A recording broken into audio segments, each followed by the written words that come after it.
अस्सलाम वालेकुम। आज हम बात करेंगे कभी मैं कभी तुम के 7 एपिसोड के बारे में। तो वीडियो शुरू करने से पहले हमारे चैनल को सब्सक्राइब कर लीजिए अगर अभी तक आपने नहीं किया, ताकि हमारी हर न्यू वीडियो आप तक पहुंच सके। यहाँ पर बातें सुनकर जैसे ही कमरे में आ जाते हैं तो मुस्तफ़ा कहता है कि तुम्हें ये बातें दिल पे लेने की ज़रूरत नहीं है। अम्मा का तो यही काम है, हर रोज़ महंगाई पे तबसरे करती हैं। शर्जीना बहुत ज़्यादा एम्बेरसमेंट फील करती है और वो कहती है कि हाँ वो करती हैं और तुम्हें तो बिल्कुल भी फ़र्क नहीं पड़ता है। यहाँ पर रुबाब और अदील दोनों मूवी देख रहे होते हैं। तभी रुबाब कहती है कि क्या बात है, तुम्हारा मूड कुछ ठीक नहीं लग रहा, कोई बात है तो मुझे बताओ। अदील कहता है कि नहीं ऐसी कोई भी बात नहीं है, बस मेरे सर में दर्द हो रहा है, सोच रहा हूँ थोड़ा सा रेस्ट कर लूँ तो ठीक हो जाऊँगा। और वो उठ के चला जाता है। यहाँ पर शर्जीना आती है और आकर कहती है कि ये क्या तुम हर वक्त कमरे में गंद फैला के रखते हो, कितनी दफ़ा मैं तुम्हारा कमरा साफ़ करूँ, मुझे तो ये समझ नहीं आती है, जब भी देखो तुमने गंद ही फैलाया होता है। मुस्तफ़ा कहता है कि हाँ भाई दिन में 2-3 दफ़ा साफ़ कर दिया करो। शर्जीना कहती है मैं कोई मजाक नहीं कर रही हूँ जो तुम मुझे ऐसे जवाब दे रहे हो। इतनी देर में वो वॉशरूम में जाती है और जाकर मुँह हाथ वगैरह धोती है।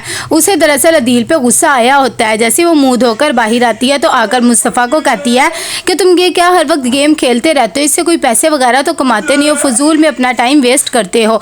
मुस्तफ़ा कहता है कि ये तुम्हें लगता होगा कि मैं अपना टाइम वेस्ट करता हूँ, लेकिन ऐसा कुछ भी नहीं है, मैंने गेम भी बनाई थी और पैसे वगैरह भी कमाए हुए हैं। ये बात सुनकर शर्जीना कहती है कि अच्छा ठीक है, मुझे भी दिखाओ तुमने कौन सी गेम। जब वो गेम देखती है तो बहुत ज़्यादा इंप्रेस होती है और कहती है कि इसके लिए तो बहुत ज़्यादा मेहनत लगती है, तुमने ये कैसे बना ली है।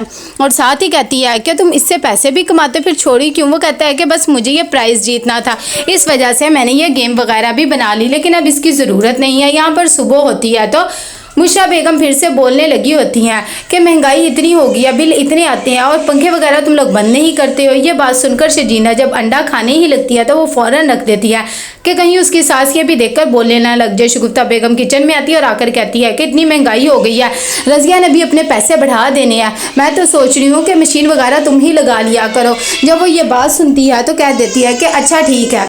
शर्जीना कहती है कि ठीक है मैं धो दिया करूँगी, आप फिक्र ना करें। कि इतनी देर में अदील बहुत ज़्यादा टेंशन में होता है। वो अपनी माँ को कॉल करता है और उसे कहता है कि मैंने कल मुस्तफ़ा और शर्जीना को एक साथ देखा था, सब ठीक तो है ना। उसकी मैं कहती कि हाँ भाई तुम्हारे बाप ने उसके साथ उसकी शादी करवा दिया और इतनी महंगाई हो गया, घर में अफराद बढ़ते जा रहे हैं, पता भी है मैं कितनी मुश्किल से खर्चा कर रही हूँ।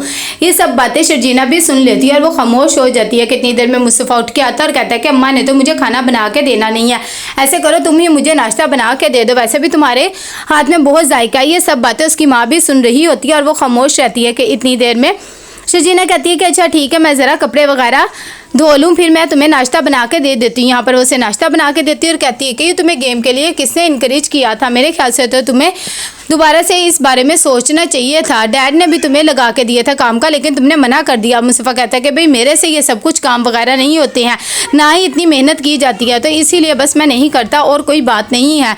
कि इतनी देर में यहाँ पर रुबाब फिर से देखती है कि दिल का मूड कुछ ठीक नहीं होता। वो कहती है कि लगता है तुमने जब से शर्जीना को देखा है तुम्हारे दिल में भी कोई बात है, इस वजह से तुम भी ऐसे उखड़े उखड़े हो, कोई बात तो नहीं है क्या, तुम उसे पसंद करते हो। दिल कहता है कि हद हो गई है, मैं उसे क्यों पसंद करूँगा, मेरे लिए वो कुछ भी नहीं है, बस मैं तो ये सोच रहा हूँ कि ये सब कुछ कैसे हो गया है और मुझे घर वालों की याद आ रही है। कि इतनी देर में शर्जीना कपड़े धो धो के बहुत ज़्यादा थक जाती है और मुस्तफ़ा को कहती है कि प्लीज़ बस अब कमरे में कोई गंद वगैरह ना फैलाना, मैं थक गई हूँ, मेरे से अब साफ़ वगैरह नहीं होगा।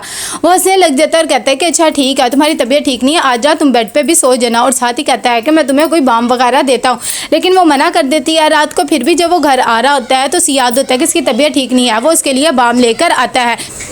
जब कमरे में आता है तो शर्जीना सोई हुई होती है। वो देखता है कि सोई है, उसके मुंह पे बाल आए होते हैं। जैसे ही वो देखता है कि ये बाल मैं पीछे कर दूं, उसे शर्जीना बहुत ज़्यादा प्यारी लग रही होती है। कि इतनी देर में शर्जीना की आंख भी खुल जाती है। उसे कहती है कि क्या बात है, साथ ही कहती है कि अच्छा तुमने अपने बेड पे सोना होगा, कोई बात नहीं तुम इधर सो जाओ, मैं सोफे पे सो जाऊंगी, फिक्र करने की बिल्कुल भी ज़रूरत नहीं है। लेकिन मुस्तफ़ा कहता है कि नहीं तुम्हारी तबीयत ठीक नहीं है, तुम यहाँ पर सोई रहो, बस मैं तो तुम्हें बताने आया था कि मैं बाम लेकर आया हूँ, उसे लगा लेना। वो कहती है कि अच्छा। सुबह होती है तो शर्जीना फिर से उसे समझाती है और कहती है कि कोई काम वगैरह करो, और साथ ही कहती है कि हाँ मैंने बाम लगा ली थी, मैं ठीक हूँ। मुस्तफ़ा कहता है कि भाई ये काम वाम मुझसे नहीं होते हैं, तुम बस मुझे नाश्ता बना के दे दो। काफ़ी देर हो गई। कितनी देर में दरवाज़ा खटकता है। जैसे ही शर्जीना खोलने जाती है अदील होता है। उसे कहता है कि भाई आप तो मुझसे शादी करने वाली थी, अब आपने मेरे भाई से शादी कर लिया, खैर तो है ना, क्या माजरा है ये। शर्जीना को ये बात बहुत ज़्यादा बुरी लगती है और कहती है क्या आप जिस काम के लिए यहाँ पर आए हैं वही काम करें। अपनी माँ से मिलने आए तो माँ से ही मिले, फजूल बोलने की ज़रूरत नहीं है कि इतनी देर में वो घर के अंदर आता है तो अपने भाई से कहता है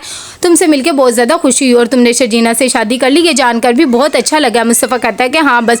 वो भी अपने भाई से मिलकर बहुत ज़्यादा खुश होता है और कहता है कि आप यहाँ पर आए मुझे भी बहुत अच्छा लगा। इतनी देर में शगुफ्ता बेगम भी आ जाती हैं। वो अपने बेटे को देखती हैं तो बहुत ज़्यादा खुश हो जाती है और कहती है कि मैं तो तुम्हें देखने के लिए तरस गई थी, तुम्हारे अब्बा ने तो तुम्हें घर से ही निकाल के रख दिया। यहाँ पर फिर से वो अपना रोना रोने बैठ जाती है और कहती है कि इतनी महंगाई हो गई है और ये मुस्तफ़ा तो कुछ भी नहीं करता है और इतने खर्चे बढ़ गए और तुम्हारे अब्बा की तनख्वाह का तो तुम्हें पता ही है ना कितनी सी है, इतनी मुश्किल से मुझे गुजारा करना पड़ता है। ये सब बातें जब मुस्तफ़ा सुनता है तो वो भी खामोश हो जाता है क्योंकि वो अपनी माँ को कुछ भी नहीं कहना चाहता कि इतनी देर में यहाँ पर इफ्तिखार अहमद भी आ जाता है।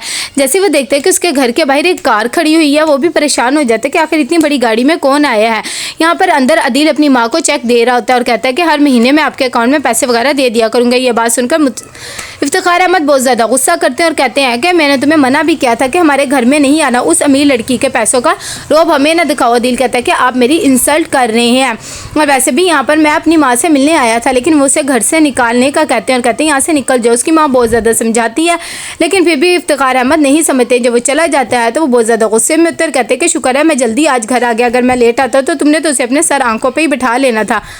जब मैंने मना किया था फिर उसे क्यों घर के अंदर आने दिया। शगुफ्ता बेगम कहती कि हद हो गई है, वो मेरा बेटा है और वैसे भी आपने मुझे यकीन दिलवा दिया कि ये घर मेरा नहीं बल्कि आपका है, तो ठीक है आप ही रखें। कि इतनी देर में यहाँ पर रामीन बहुत ज़्यादा खुश होती है क्योंकि BBA में शर्जीना ने टॉप किया होता है। वो उसे फ़ोन मिला रही थी, उसका फ़ोन नहीं लगता तो वो मुस्तफ़ा को फ़ोन करती है और उसे ये खबर देती है। मुस्तफ़ा भी ये बात सुनकर बहुत ज़्यादा खुश हो जाता है और कहता है कि हाँ शर्जीना यहीं बैठी, मैं तुम्हारी बात करवा देता हूँ। इतनी देर में वो शर्जीना को फ़ोन देता है। शर्जीना अपनी बहन से बात करती है तो वो भी बहुत ज़्यादा खुश हो जाती है कि अगले ही दिन आ जाती है उसकी बहन और माँ बाप उससे मिलने के लिए और कुछ तोहफ़े भी लाते और कहते हैं कि हम तो बहुत ज़्यादा खुश है कि हमारी बेटी ने टॉप किया है। ये बात सुनकर अमीन कहती है कि मेरे से तो रहा ही नहीं गया था।